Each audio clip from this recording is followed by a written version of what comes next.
কুড়িতম Kolkata rainbow pride walk যেন প্রেম, বৈচিত্র্য এবং একতার এক উদযাপন, সামাজিক বোঝাপড়ার এক মেলবন্ধন, যেখানে ব্যক্তির সম্মান, মর্যাদা এক নতুন প্রতিষ্ঠা পায়। ফার্স্টলি কলকাতা প্রাইডের ব্যাপারে কথা বলতে হলে এটা জানতে হবে যে এটা পুরো কন্টিনেন্টের সবার থেকে ওল্ডেস্ট প্রাইড ওয়াক, রাইট? তো একটা ঐতিহাসিক জায়গা আছে যেখান থেকে আমরা আসছি। তার উপরে আপনি যদি দেখেন আশেপাশে প্ল্যাকার্ডগুলো দেখেন, পোস্টারগুলো দেখেন, যে যে দাবিগুলো আমরা চাইছি, এটা শুধু কুয়েট ট্রান্সের ব্যাপারে না, অনেক কিছুর ব্যাপারে।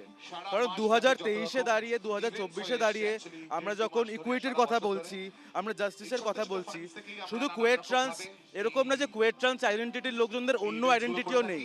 তার মধ্যে যারা অপ্রেস কাস্ট কমিউনিটির, অপ্রেস ক্লাস, ধর্মের কমিউনিটির, বা এখন দুনিয়াতে যেখানে প্যালেস্টাইনে জেনোসাইড হচ্ছে, সেটা নিয়ে কথা আমাদেরই বলতে হবে, কারণ একসাথে যাওয়াটাই হচ্ছে ব্যাপার। ভালোবাসা তো যে কারোর সাথে যখন খুশি হতে পারে, তো ভালোবাসা তো কোনো পাপ নয়, কোনো হিংসা নয়। তো আমি বলবো ভালোবাসার জয় হোক, অলওয়েজ, সবসময় সবার সাথে হোক। ছেলে মেয়ে জেন্ডার এটা কোনো ম্যাটার নয়, যার যাকে পছন্দ সে ভালোবাসুক হিংসাকে ভুলে গিয়ে।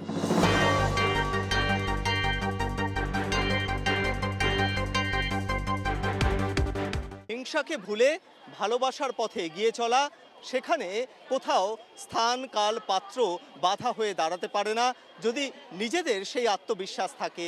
আর সেই পথেই এগিয়ে চলেছেন প্রাইডের সদস্যরা। আর শহর কলকাতার এক অন্য ছবি ধরা পড়ছে শীতের দুপুরে শহরের রাজপথে। ক্যামেরায় কল্যাণ চট্টোপাধ্যায়ের সঙ্গে সত্যসুন্দর ভট্টাচার্য, কলকাতা টিভি।